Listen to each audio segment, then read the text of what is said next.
AP వ్యాప్తంగా పలు కారణాలతో ఖాళీ అయిన 10 కార్పొరేషన్లు, మున్సిపాలిటీల డిప్యూటీ మేయర్లు, చైర్మన్లు, వైస్ చైర్మన్ల ఎన్నిక ప్రక్రియ నిర్వహించేందుకు ఎన్నికల సంఘం సిద్ధమైంది. తిరుపతి, నెల్లూరు, ఏలూరు కార్పొరేషన్లకు డిప్యూటీ మేయర్ పదవి కోసం ఎన్నికలు నిర్వహించనున్నాయి. నందిగామ, హిందూపురం, పాలకొండ మున్సిపాలిటీలో చైర్పర్సన్ కోసం ఎన్నికలు జరగనున్నాయి. బుచ్చిరెడ్డిపాలెం, నూజివీడు, తుని, పిడుగురాళ్ల మున్సిపాలిటీలకు వైస్ చైర్పర్సన్ ఎన్నిక నిర్వహించనుంది. ఆయా మున్సిపాలిటీలో వివిధ కారణాలతో ఖాళీ అయిన పదవుల భర్తీ కోసం రాష్ట్ర ఎన్నికల కమిషనర్ నీలం సాహ్ని నోటిఫికేషన్ విడుదల చేశారు. అటు వైసీపీ కార్పొరేటర్లు, కౌన్సిలర్లకి వైసీపీ విప్ జారీ చేస్తుంది. విప్ ధిక్కరిస్తే ఎన్నికల కమిషన్ అనర్హత వేటు వేయనుంది.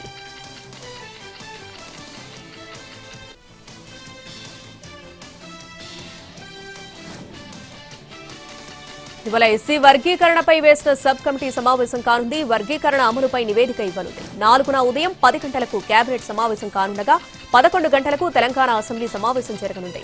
అసెంబ్లీ సమావేశంలో బీసీ కులగణన, ఎస్సీ వర్గీకరణ అమలుపై చర్చిస్తారు.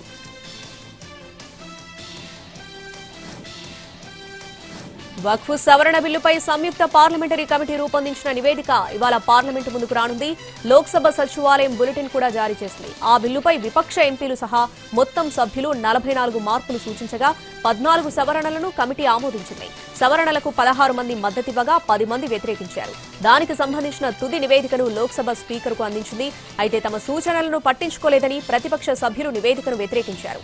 వక్ఫ్ బోర్డులను నాశనం చేసే ప్రయత్నమే అని వారు విమర్శించారు. నివేదికపై ప్రతిపక్ష సభ్యులు డిసెంట్ నోట్ను సమర్పించారు. ముస్లింలకు రాజ్యాంగపరంగా ఉన్న హక్కులపై దాడికే ఈ బిల్లును తెచ్చారని, వక్ఫ్ బోర్డుల పనితీరులో జోక్యం చేసుకోవడమే ప్రభుత్వం అసలు ఉద్దేశమని విపక్ష సభ్యులు ఆరోపిస్తున్నారు.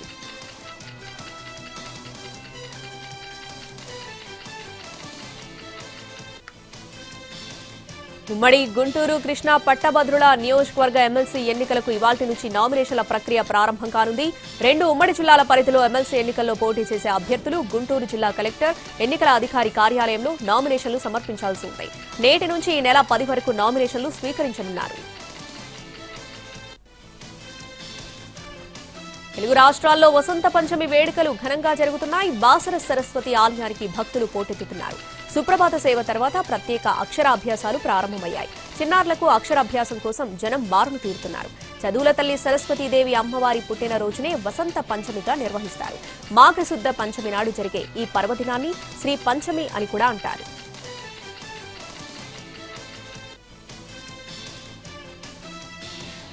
ఉత్తరప్రదేశ్ ప్రయాగ్రాజ్ లో మహా కుంభమేళాకు భక్తులు పోటెత్తుతున్నారు. ఇవాళ వసంత పంచమి కావడంతో త్రివేణి సంగమంలో అమృత స్నానాలు ఆచరించేందుకు పెద్ద సంఖ్యలో భక్తులు వస్తున్నారు. ఇవాళ 4 కోట్ల నుంచి 6 కోట్ల మంది ప్రజలు రావచ్చని అంచనా వేస్తున్నారు. మౌని అమావాస్య రోజు ఘటన పునరావృతం కాకుండా భారీ భద్రత ఏర్పాటు చేసింది ఉత్తరప్రదేశ్ సర్కార్. వసంత పంచమి సందర్భంగా ఇవాల్టి నుంచి 2 రోజుల పాటు వాహన ప్రవేశం నిలిపివేశారు అధికారులు. వీఐపీ పాస్లను కూడా రద్దు చేశారు. వాహనాలన్నీ ప్రయాగ్రాజ్ నగరం బయటే పార్క్ చేయాలని సూచించారు. కుంభమేళ ప్రారంభమైన జనవరి 13 నుంచి ఇప్పటి వరకు 34 కోట్ల 33 లక్షల మంది భక్తులు అమృత స్నానాలు ఆచరించారు.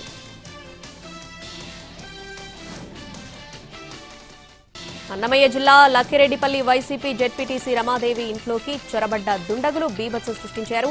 దప్పేపల్లి గ్రామంలోని రమాదేవి ఇంటికి సుమారు 20 మంది అగంతకులు ముఖానికి మంకీ క్యాంపులు ధరించి కార్లలో వచ్చారు.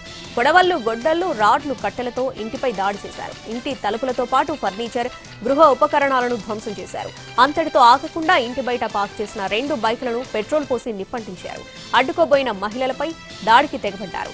జెడ్పీటీసీ రమాదేవి భర్త వైసీపీ నేత రెడ్డయ్య కుమారుడు రమేష్ వెనక డోర్ నుంచి పారిపోయి ప్రాణాలు దక్కించుకున్నారు. ఈ ఘటనపై రమాదేవి భర్త పోలీసులకు సమాచారం ఇచ్చారు.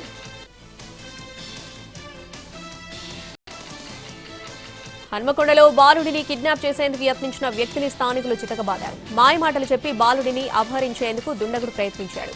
ఈ విషయాన్ని గమనించిన స్థానికులు అతన్ని అడ్డుకుని చితగొట్టారు. అనంతరం అతడిని పోలీసులకు అప్పగించారు. సమాచారం అందుకుని ఘటనా స్థలానికి చేరుకున్న పోలీసులు అనుమానితుడిని అదుపులోకి తీసుకుని విచారిస్తున్నారు.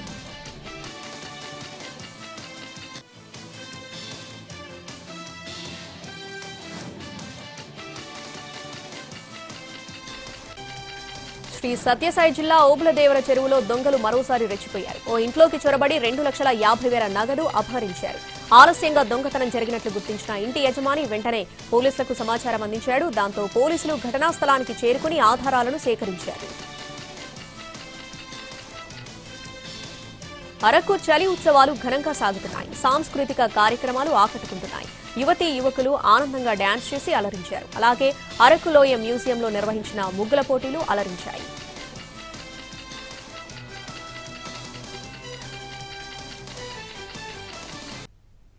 ఫిబ్రవరి 5కి ఢిల్లీ అభివృద్ధి కోసం కొత్త వసంతం రానుందన్నారు ప్రధాని మోడీ. ఢిల్లీ ఆర్కేపురంలో ఎన్నికల ప్రచారంలో మాట్లాడారాయన. వసంత పంచమి వచ్చిన 3 రోజులకే వాతావరణంలో మార్పులొస్తాయని, అలాగే ఢిల్లీలో ఆప్ ప్రభుత్వం ఓటమి ఖాయమన్నారు. ఈసారి ఢిల్లీలో బీజేపీ ప్రభుత్వం అధికారంలోకి రానుందని చెప్పారు. ఆప్ ప్రభుత్వం 11 ఏళ్లు రాష్ట్రాన్ని భ్రష్టు పట్టించిందని మండిపడ్డారు. ఢిల్లీ పీఠంపై కమలం జెండా ఎగరడం ఖాయమన్నారు బీజేపీ జాతీయ అధ్యక్షుడు నడ్డా. కావాలంటే తన మాటలను రాసిపెట్టుకోవాలన్నారు. ఢిల్లీ మాజీ సీఎం కేజ్రీవాల్ అబద్దాల ఎన్సైక్లోపీడియా అంటూ కేంద్ర మంత్రి ఆసక్తికర వ్యాఖ్యలు చేశారు. కేజ్రీవాల్ పాలనపై ప్రజలు భ్రమపడ్డారని, ఇప్పుడు భ్రమలు వీడి వాస్తవంలోకొచ్చి బీజేపీకి పట్టం కట్టాలని చూస్తున్నట్లు తెలిపారు. టీడీపీ, జనసేన, బీజేపీ కలిసి పోటీ చేస్తే వైసీపీ అడ్రస్ గల్లంతైందన్నారు ఏపీ సీఎం చంద్రబాబు. వైసీపీకి డిపాజిట్లు కూడా రాలేదన్న చంద్రబాబు డబుల్ ఇంజిన్ సర్కార్ను నమ్మి గెలిపించారని అన్నారు. ఢిల్లీలో బీజేపీకి మద్దతుగా ఎన్నికల ప్రచారం నిర్వహించిన చంద్రబాబు డబుల్ ఇంజిన్ సర్కార్ను నమ్మి ఓట్లేస్తే 7 లక్షల కోట్లు పెట్టుబడులు వచ్చాయన్నారు.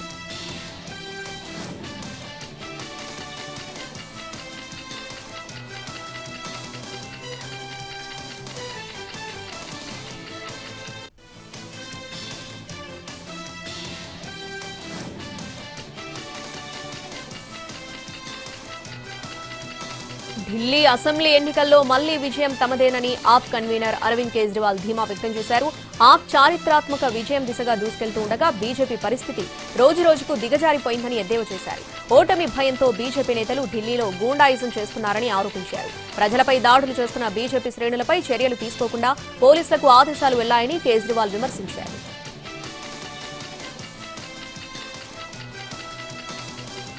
దేశం బానిసత్వం నుంచి బయటకొచ్చినా ప్రధాని మోడీ మాత్రం కార్పొరేట్ కంపెనీలకు దాసోహం అంటున్నారని ప్రియాంక గాంధీ ఆరోపించారు. 10 ఏళ్ల పాలనలో ప్రజలకు ఏం మొరగబెట్టారని ప్రశ్నించారు.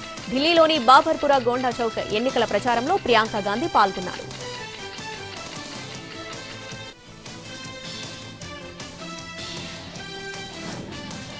కేంద్ర పెట్రోలియం శాఖ సహాయ మంత్రి సురేష్ గోపి వివాదాస్పద వ్యాఖ్యలు చేశారు. గిరిజన వ్యవహారాల శాఖను ఉన్నత కులాల వారికి ఇవ్వాలని కామెంట్ చేశారు. గిరిజన వ్యవహారాల శాఖను ఉన్నత కులాల వారు పర్యవేక్షిస్తేనే నిజమైన పురోగతి సాధ్యమవుతుందని ఆకాంక్షించారు.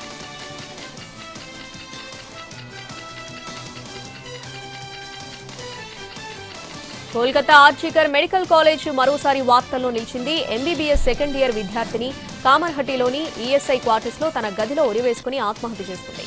ఆ విద్యార్థిని స్థానిక ఈఎస్ఐ ఆసుపత్రిలో వైద్యురాలుగా పనిచేస్తున్న తన తల్లితో కలిసి నివసిస్తుంది. అయితే విద్యార్థిని తీవ్ర నిరాశకు లోనై ఆత్మహత్యకు పాల్పడి ఉండొచ్చని భావిస్తున్నారు పోలీసులు. కర్ణాటకలో చివరి మావోయిస్టుగా భావిస్తున్న లక్ష్మి పోలీసుల ఎదుట లొంగిపోయారు. ఉడిపి పోలీసు ఉన్నతాధికారుల ముందు లొంగిపోయారు. ఆర్థిక సాయం అందించిన ప్రభుత్వానికి ఆమె ధన్యవాదాలు తెలిపారు. అయితే కర్ణాటక మావోయిస్టు రహిత రాష్ట్రంగా మారిందని సీఎం సిద్ధరామయ్య ఇటీవల ప్రకటించారు.